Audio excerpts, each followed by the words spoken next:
Hello and welcome to another week of This Week in Cars. I'm your host, Jaron Wong, and my co-host, Justin Hong.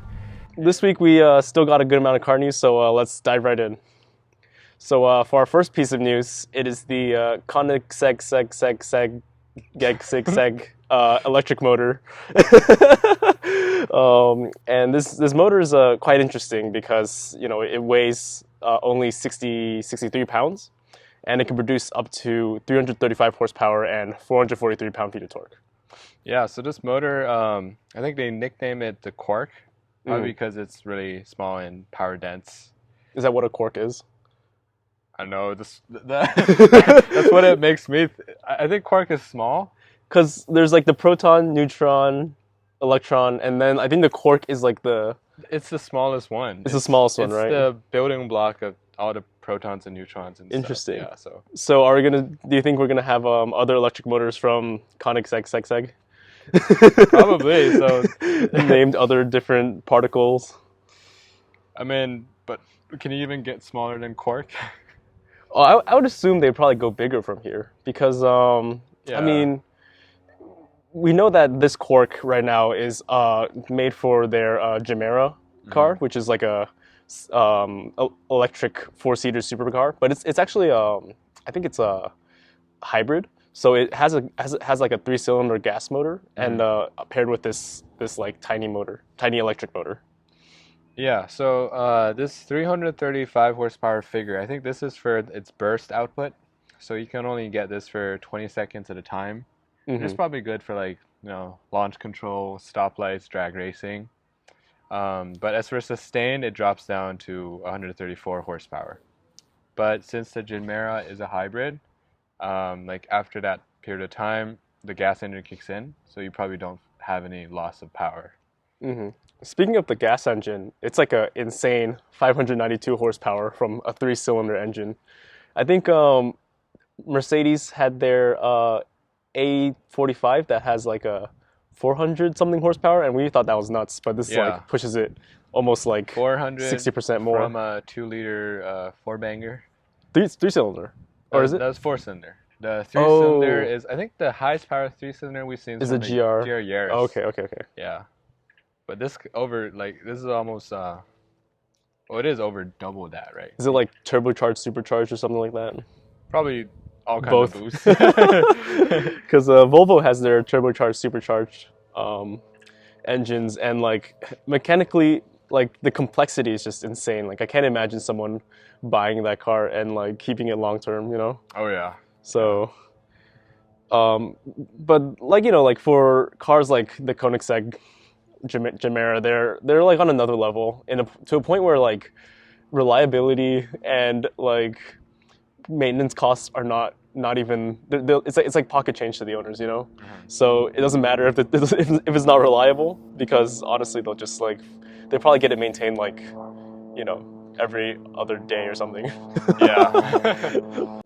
So what's interesting is that I think Koenigsegg, they're kind of putting all this engineering effort into the motor, but I think for most EVs today, like the main issue with the weight and stuff is from the batteries. Like the motors are already, I want to say like relatively light and power dense, but the batteries are like what's really weighing those cars down today. But I think like batteries, like in terms of technological advances and like engineering wise, it's like the biggest news we heard is solid state batteries, right? Mm-hmm. And I think Koenigsegg realized that they themselves as a small firm cannot push the boundaries of battery technology like to be like revolution. I mean, maybe they can. I don't know. Koenigsegg does a lot of its own engineering, right? Like they have their transmission. That's what is it called? Like lightning or something. Mm-hmm. It's faster than dual clutch, and they have all this fancy engineering in the Gemera, the Regera. Mm-hmm.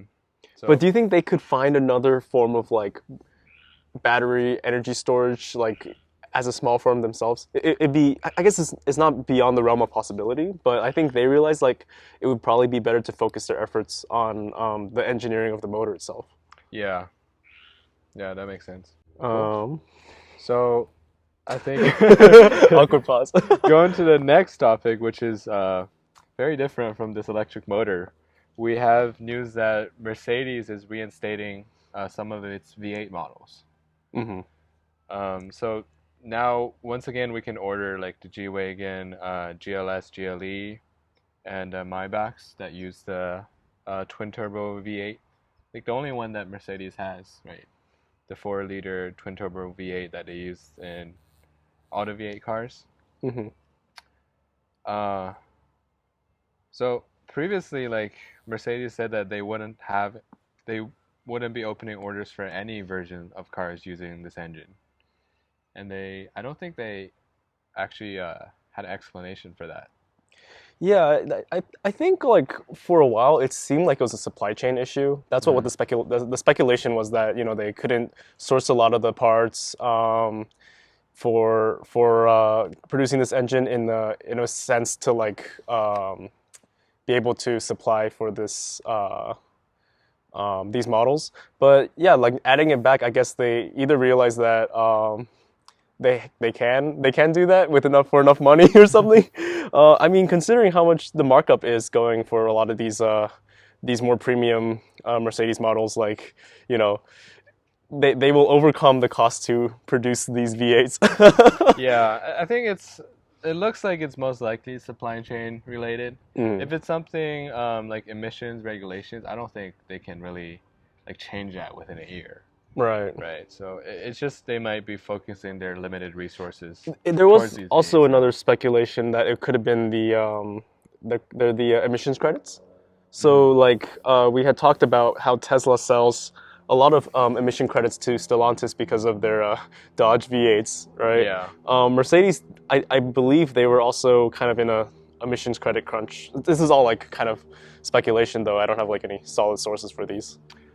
So if that's the case, now that they're releasing a bunch of new EVs like the EQS, Hmm. do you think that could kind of offset that so they can make more V8s? Probably, yeah. So I mean, the thing is, they could also just buy from any other electric car maker. They could just buy from Tesla as well, and then Tesla would just make more money. But I think if they have in-house EVs, that would allow them to sell V8s. This is like, I don't know. This is always going back to, this is a transitional period where we have EVs and these super gas hungry cars kind of coexisting with each other, and I guess before all gas cars are banned by 2030, 2035, we'll have companies try to manufacture both. They'll manufacture the EVs to get credits to manufacture the V8s. Yeah. Yeah, Well, unfortunately, the V8s that are announced, they seem to be limited to just the G-Wagon, the GLE, the GLS, but we won't see anything from the like E-Class AMG or any of the enthusiast cars. yeah. But we're always happy to see more V8s. Yeah. Well, the only person who isn't happy is probably like Greta Thunberg. Yeah. So speaking of emissions and efficiency credits, our next piece of news is the brand new Postal Service truck. I think it's worth talking about because there's a lot of these fleet trucks out there, and the new truck, which was manufactured by is it Oshkosh. Oshkosh, right? Defense. And that whole contract was a debacle because I think another company sued the U.S. government for awarding the contract to Oshkosh, and it turns out that these Oshkosh trucks only get like zero point 0.4 mpg better than the last version. Yeah. So I think the EPA is the one that actually like brought up this concern Hmm. with the bad MPG. But I'm not sure like how did they actually like do testing for this? Probably, I think that's probably how they came up with the 8.6 Mm-hmm. mpg number. And these cars are like mail trucks. Their purpose is to go from house to house, Mm-hmm. and that's super gas inefficient, right? That's like worse than cities driving if you're just stop and go traffic. Yeah. Um, but the issue was that if these mail trucks were made with electric, like our electric vehicles, the mail trucks that were going in the longer routes would have an issue because these longer routes are like in more rural areas. They're expected to go farther, and I wouldn't want the mailman to have range anxiety. Yeah, so it seems that the better plan is to have like a mixed fleet. So you have EVs, and then you have some gas mail trucks for like the longer routes. But it seems like for this contract with Oshkosh, like the vast majority are going to be gas only. Right. I mean, I'm not surprised because it's like you award a contract to create a mail truck, but then if you have a gas fleet and then an electric fleet, you would have double the R&D costs almost, right? Yeah. I do think that like electric mail trucks, I would think they're like less mechanically complex. It's just a battery Yeah. and but I think this is like there's multiple parts to this in that like this is kind of an example of government mismanagement and like inefficiency, and then it's also like I don't know, like I think the Postal Service is in a tough position. Like they're already like going bankrupt and all that, and now they have to deal with with this like the EPA saying your cars aren't efficient enough, which is a fair argument, especially since they're supposed to be the next generation vehicles that will last the Postal Service the next like 30 years. Yeah. So I think the Postal Service's argument was that it would be too expensive. Like the upfront cost would be too much to get a EV heavy fleet. But I'm not sure what kind of power the EPA has over the Postal Service. I think they're mostly like a self entity, like they're self-funded. So The USPS. yeah, I mean, yeah, like it's it's very political in that like the Republicans want to end the Postal Service, and then like and they have some like crazy requirements like all the employees have to have pensions and all that. It's just like it's not correlated, but I feel bad for the Postal Service having to deal with managing their fleet. Bureaucracy. Yep, definitely. Yeah. Imagine if like the EPA fines the Postal Service for every vehicle. Can they even do that? I mean, they're the EPA, right? They can say, "Oh, you as a government entity need to be more clean," and then they just like fine them, and all our postage goes super expensive just to cover the fines. Oh man. I mean, that's just like sometimes I think about like the military, right? And we just sent like 3,000 troops to Ukraine, and all the machinery and stuff like that. I don't think any of it is sustainable in terms of environmental friendliness. Oh yeah, no. Like can you imagine like an electric Humvee? Like I get we're gonna get the Hummer, but like, is it? I don't think it's like. It's unlikely we'll see like electric military vehicles for quite a while. I don't think it's gonna happen for a while. Like it's just not easy to like recharge, right? Like supply. Yeah, if you're out in the middle of the Sahara Desert, it's hard to resupply, right? Yeah. Yeah, you can't just dump some fuel in that. Yeah. But there has to be a future for this, right? Like sustainable military equipment. Yeah, maybe like battery swapping one day. Hot swaps. Yeah. One day. Huh. I mean, but I guess there's also like, if you're in a desert environment, you can use solar. But what if you're fighting in the jungle? Maybe we'll see hybrids first. Plug-in hybrid Prius EV. I think there's going to be a point where it's like, where civilians can't get gas vehicles, then they will ask the military, how come you guys still have gas vehicles? And the environmentalists will riot over it. I mean, they're already anti-military to begin with, but yeah. Yeah, I think it's I think there's probably going to be a market for it, right? There's probably going to be a contract from the government saying, hey, we want environmentally sustainable, Humvees. Yeah, it probably depends on like what administration. Imagine we get like Tesla, like Oh God. Tesla Humvees or Tesla tanks. It's like a Cybertruck. Just add more armor. Yeah, moving on to our next piece of news. That was a big tangent. Yeah, I mean, I think it was worth exploring. Yeah, this is very different from the military, but maybe it's Her Majesty's Service has now the world's fastest SUV with the Aston Martin DBX 707. And the 707 stands for the metric horsepower, which is it PS? we still haven't figured out. PS. Yeah, but in freedom units, it makes 697 horsepower and 663 pound-feet of torque. So I think this is the second most powerful SUV ever made, behind the Durango Hellcat. Really? Yeah. What about the Trackhawk? Is the Trackhawk over 700? I think so. Okay, Well, metric horsepower, I don't know. I think like they probably won't even 710. Oh. Or this is a Nardo and Hermes Trackhawk. Oh, the Trackhawk makes 707. So technically the Trackhawk makes more power. 10 horsepower more. But the DBX 707 is faster somehow. Yeah, it's a higher top speed. It's probably more aerodynamic, Yeah. right? I can't imagine like a Grand Cherokee probably has a drag coefficient of like A brick. a brick. Yeah. So this Aston Martin uses the Mercedes twin turbo V8, which is the one we just talked about. It's the same one. Yeah, it's the same Yeah. one, but it's obviously a lot more tuned to this one.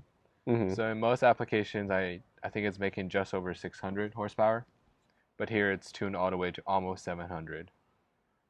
I think the only car that has this V8 where it's higher tuned is the Black Series. But that's not an SUV. That's not an SUV. Yeah. Yeah, but that one is making over 700 from this V8. Mm-hmm. Yeah, so their target for this car was to beat the Cayenne Turbo GT from Porsche, and that has a Nürburgring lap time of 7 minutes 38. So, do we know if they've tried to run the Nürburgring yet? Well, they haven't released anything, so I'm not sure. I think if they wanted to release this car, and they're already talking about it, right? I'm sure they probably beat the time. There's no way they would just like come out and say we have the fastest SUV, and then they actually didn't beat the time, right? But don't most manufacturers like tease the time, right, as they're releasing? That's true. Yeah, They usually release a lap video or something. Yeah, or some kind of teaser. I feel like Maybe they had like Lance Stroll or Sebastian Vettel drive the car around the Nürburgring. yeah. But it seems like Aston Martin, they're actually kind of focused on the handling and dynamics as well. Mm-hmm. Like they considered putting a V12 in here, but they thought that the V12 would be like too heavy in front. So I guess they're also like focusing on how fast this is on the track. So I think that's kind of confusing in terms of brand identity, for me at least. You know, like the Aston Martin, I see like throughout their Vanquish DB9, you know, that era, like early 2000s when they were owned by Ford. I mean, the car was like a Grand Tour for sure, and it was very luxury. It was fast. You know, it wasn't necessarily the best on track. Now that they've effectively gone through like almost bankruptcy and they were saved by Lawrence Stroll, you know, they had the new Vantage, and it's a really good looking car, and like all Aston Martins are good looking cars, right? But like I think from the reviews, you know, it was that it wasn't necessarily as good on the track as other exotic cars, you know. So for this DBX, they're really trying to make a statement. They had the normal version and now the 707, and so they want to be fastest. They're probably also targeting luxury, you know. It just feels like a jack of all trades, master ace of none, you know. Yeah, maybe they're trying to like figure it out. New brand identity. Their brand identity is like Lawrence Stroll is a F1 Santa. Yeah. But you know, like since the Vantage, they've also gone to basically Mercedes powertrains, Mercedes, you know, power plants. Everything is. This is effectively just a British skin on a German car, right? Yeah. Do we know what Cost platform this is on? The DBX? Probably something Mercedes derived too, right? Yeah, I mean, it's pretty much Mercedes. It has a Mercedes gearbox, Mercedes engine, Hmm. Mercedes chassis. So why would Mercedes let them? Like, I mean, yes, they're a customer, right? But Mercedes would let them, build this car, and that's faster than their AMGs. Maybe it's a title they don't really care about. Maybe there's a faster AMG coming out. So they sell this to their customer, and then they just drop a deuce on them after. Yeah, I mean, Mercedes supplies F1 engines to other Okay. teams. Yeah, but that's racing. I think it's somewhat different than racing, even though like the whole point of racing is to win on Sunday, sell on Monday. Yeah. They'll probably throw on some like F1 tidbits, or they say that the engineering is F1 inspired or something because it's F1 inspired in that they're using Mercedes everything. Yeah, I mean, the changes to like the engine. Supposedly Aston Martin did the tuning itself, Hmm. so it could be the case that Mercedes let them use the engine and they somehow tuned it to make more horsepower. Hmm. Unless there's some kind of contract with Mercedes where they're like, you can't tune this. But like, it's one thing to be a tune. I mean, like, sure, it has custom sheet metal, and then like they also tuned it. But there's a lot of like Japanese tuning companies we've seen, right? They're not considered their own like car manufacturer. Yeah. It really just feels like Aston Martin is like becoming an extension. It's becoming like the Alpina of Mercedes. Mm. Well, Alpina still uses BMW sheet metal. The difference here is that they just throw on a new body kit. Yeah, this DBX is definitely feels like a Mercedes body kit. Hmm. Yeah, but Aston Martin's still keeping their V12, so I guess they will still have like that part of their brand identity. Do you know what they're gonna put the B12 in? Like is it the Vantage or? I think Uh, they have a few other new Grand Tour coupes. Um, I just don't remember them from the top of my head. yeah, yeah. Is that the V12 is definitely gonna be an advantage.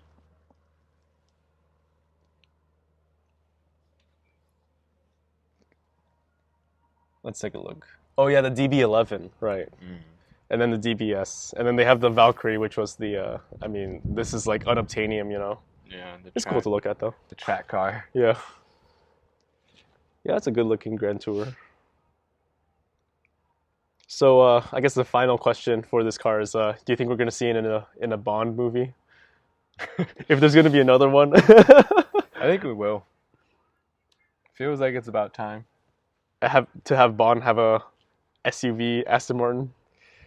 Yeah, I mean, I could definitely see this car as a car Bond the drives. Bond movies series is going through a bunch of changes, and I don't think it's going to be a stretch that we see at SUV. They're gonna have the first female person of color Bond drive a Aston Martin SUV. Yeah, we called it first. The first everything, first of everything. Yeah. Um, yeah, so that was our last bit of news. So let's move on to our grinds my gear section, which is exactly what we were talking about, which are performance SUVs. So there's a lot of these performance SUVs. I think we've definitely addressed this topic before, not under the grinds my gear section. In that, like, the Porsche Cayenne was sacrilege when it came out, right? And it was like the first performance SUV. And since the Soupy Coupe movement, where we had the GLC and GLE coupe AMGs, and then the X6M. Actually, the X6 came out before the Mercedes, but they're now, they are effectively supercar performance in an SUV, right? And the only reason why these manufacturers keep pushing for these cars is because SUVs are selling well, and even these performance SUVs, there are people buying them, right? And the big oxymoron is that an SUV has significantly worse like drag coefficient, weight, ride height makes it like not stable. It's just there's no like if you want this kind of like it doesn't make sense to me. Maybe because I'm not in the target demographic to buy one of these, right? But it grinds my gears. Yeah, in many ways, it seems that we're just working around physics. And a lot of these cars are effectively defying physics from yeah, the and like it's really impressive what they've done. Like I feel in many of these cases, it's become kind of like a challenge for engineers. Like, Mhm. what can you do to a car that's this tall? Mhm. Like, how fast can you make it go in a straight line or take it through curves? Mhm. Yeah, and it's really impressive. Like we see SUVs, I think, be able to take corners at over 1G, Mhm. which is crazy for something that tall. Yeah, just Um, add like race tires and yeah, lower super the ride wide height. tires. And like straight line speed, it's almost as fast as supercars of a few years back. Right. Yeah. So I guess it's like if you like the question is, are these people who buy these, are they chasing the performance numbers, or are they chasing is it being used as a status symbol? The question is like, why do these people want this? You know, and then I think that also would answer like whether or not it's justified. Because if you said, okay, I want this SUV to so when I go to the pub or the bar, I can you can brag about it. But then like someone's gonna come in with like a actual sports car and be like, well, you're not driving a sports car. Why are you bragging about your SUV, right? Um, but yeah, it's like also like a status symbol. Like regardless of bragging, like I think people who buy these, they don't really they want the astronomical numbers, but they're not going to remember these numbers either when they brag about it. They're just like, look at this car. This is the car I have. Like an Urus, No one's going Yeah. to be like, oh, what's your Nürburgring lap time for your Urus? Yeah. Do people even track these? Oh, well, now I'm kind of curious. I want to see Urus Nürburgring lap time. Yeah, I think it's a lot of factors. Like, Laptop. there's like definitely a status symbol, like you mentioned. There's also just SUVs are, like in fashion, right? Okay, yeah. Um, and I mean, if you're gonna, let's say that you can only have one car. But these people who are spending upwards, 300K, 200K, 300K for these cars, why there's no possibility they only have one car. For me, if you said I got like a Bentley Bentayga or like the Cullinan, that makes sense. You want a luxury, like an ultra luxury car that has that like ride height. But when you're getting into like the DBX territory or like